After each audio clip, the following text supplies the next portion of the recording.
Do you or have you considered investing in other production companies to grow your own partnerships in a sense? So I personally have never like financially invested in another production company, but I definitely have invested my time, my gear, and my energy in partnering with other production companies. And I have what I call creative partnerships. And so, like, even Jarrell has his own production company in his own right. I have my own production company in my own right. But I've invested in Jarrell, and Jarrell has worked with me on projects. Mhm. I have also hired out, you guys maybe are familiar with Captive. They're the studio that has the LED wall and the robot. They are one of my creative partners. We're actually working with them right now on our big event that we're going to be doing in July. So I definitely believe that as creatives and production companies, you should not look at other production companies as competition as much as you should be able to look at them as potential collaborative partnerships, because they may have access to gear and equipment that you don't, and vice versa. You may be able to offer them services as well. And working together to provide a better service has always, in my opinion, been a better path to success. How do you find clients? I don't know if I should just start knocking on doors or if there's a way to generate leads. And do I have to be a salesman to convince clients to work with me? I'm gonna give you a strategy that I have used in the past, and it's helped me secure real estate clients. And so this will be a little bit more game that I share with you in the mentorship program. But for me, one of the things that I've done is I have found that cold calling real estate agents doesn't work. They get so many calls all the time. And if they're not making money by selling a house or by literally having someone help buy a house, I feel like they tend to just ignore you. And so what I've done is there's been a turn in the last 5, 6 years where real estate agents care deeply about their thank you, sir. They care deeply about their social media image and the stuff that they're putting out, and just in terms of their reach. And so, what I'll do is I will try to find a high producing agent on social media platforms, but that they do not have very good social media. And I will reach out to them in a DM. And something that I specifically do is, instead of just DMing them and saying, like, hey, I like your I would like to work with you. What I'll do is I will literally do a screen capture on my computer going through their social media. I will compliment them and I will say, hey, I love that you post consistently. I think that that's a trademark of an agent that wants to have social media reach or whatever. And then after I compliment them on several things, I will then go through and say, like, something that I can do to help you grow your business is help you do the right sort of marketing for your business. And when I make that video, I will make about a 2-minute video, and then I will send that to them. And then I will put in the DM, hey, I just reviewed your social media. I would love for you to check out this video of what I said about your social media. Then that then prompts them to, like, literally be like, oh, what is he going to say about my social media? The cool part is, if you unlist the video on YouTube and you send it to them, because you're not like trying to like put their business out there like for the world to see, Right. then you know that when they click on the video that they've seen it. And then you at least know you have like one view on it, maybe two. If they have 3 or 4, you know that they're passing around their office. And it's a great way for them to then reach out and be like, hey, I want to work with you. You could literally sit down and do 10 of those videos in a day, 15 videos of those in a day. And I find that it's a way more, if you appreciate them, it's a way more easy way to reach out to them. Yeah, the last thing I'm going to tell you, Ron, is that you asked, do you have to be a salesman? At a certain degree, yes. At a certain point, you have to ask for the sale. You have to ask them for their business. And you shouldn't feel ashamed of that. You shouldn't be worried about that. At a certain degree, like, that is part of it. You run a business. The alternative to that is, if you don't want to be a salesperson, work with one. Yeah. And so, I've worked with plenty of creators who, they've come to me at the time where they're like, hey, I'm really struggling with, like, how do I actually ask for this sale? And what I've learned is it's just like, it's a skill that just has to be practiced.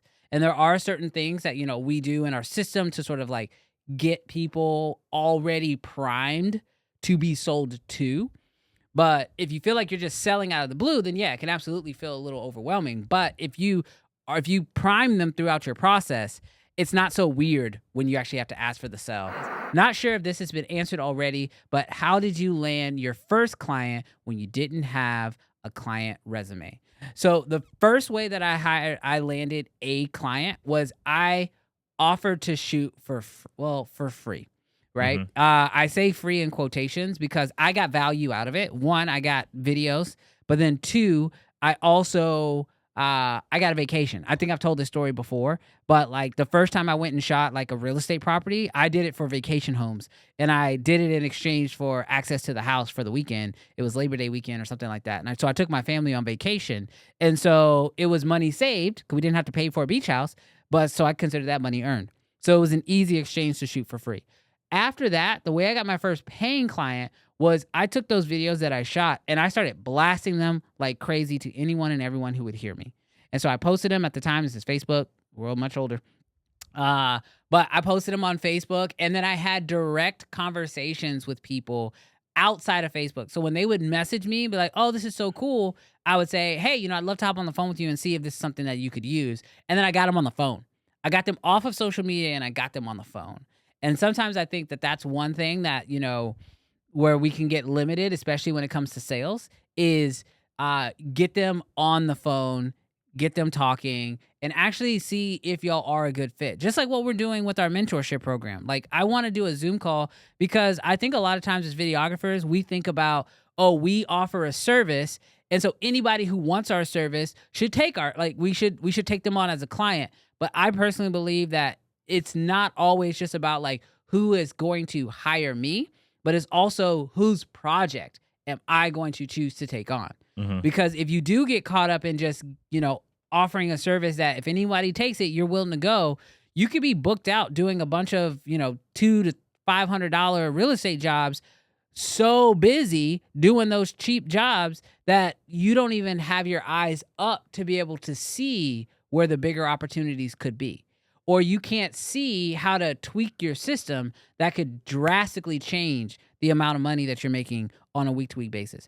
So that's the reason why I always say, like, as much as it is about when a client reaches out to me about like them choosing me to be the head of their video production process, but it's also me choosing them.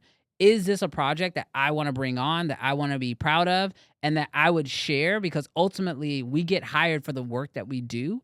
And so if you're taking on, like, for lack of better terms, crappy projects because you just want to make money, well, then all you now have to promote yourself is crappy projects.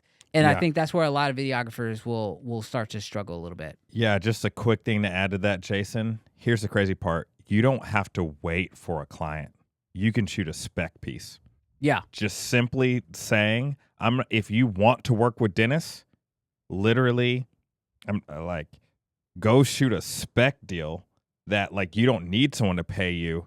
If you want to attract Dennis, maybe you go to a dentist and you say to them like, "Hey, I want to shoot something for you," so that then you could then turn around and put that in your resume. So then you could turn around and flip that to other people. If you want to shoot products, like shoes, like go buy a pair of shoes or go get a pair of shoes and then literally shoot a spec piece for the pair of shoes or food or any of those things. But you don't have to wait till you have something. You can go and take it. Yeah. I need to first get better at videography. I know this isn't a question, but I will tell you right now, no, you don't. That's a lie.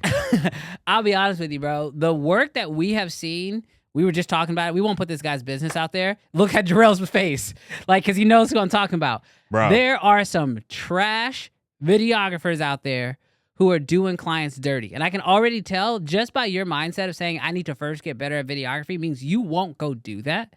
But I will say that there is a lot that you can learn, and you're probably way better off than you already think. But I personally believe in, when it comes to doing videography as a profession, you're always going to be getting better. Your business is always going to be growing, and you're going to be able to get access to better gear. You're going to get access to better education as time goes on. But if you can build out a structure for your business now, you can literally, like, because this is how it's been for me. I don't know if this is how it's been for you, Jarrell, but I've been on a few jobs where I was basically getting paid to learn something new. Oh, 100%. Like the first time I ever shot a music festival, I had never shot a music festival before, Yeah. but I was like, I could do this. Yeah. And they paid me to shoot a music festival. Yeah. And then the next time I had better work, better shots, and I learned a lot while shooting that music festival that I was way better off for the next music festival where I actually got hired to be over the entire video production team. Yeah. So don't necessarily think that your skills have to always hold you back. And if you do need assistance in those skills, that's actually a part of the mentorship program too, which we have some stuff in there for you. The moral of the story is, do not necessarily believe the lie that you're not good enough, because people feel this way about kids. People feel this way about marriage. People feel this way about starting their business. You're never going to feel ready.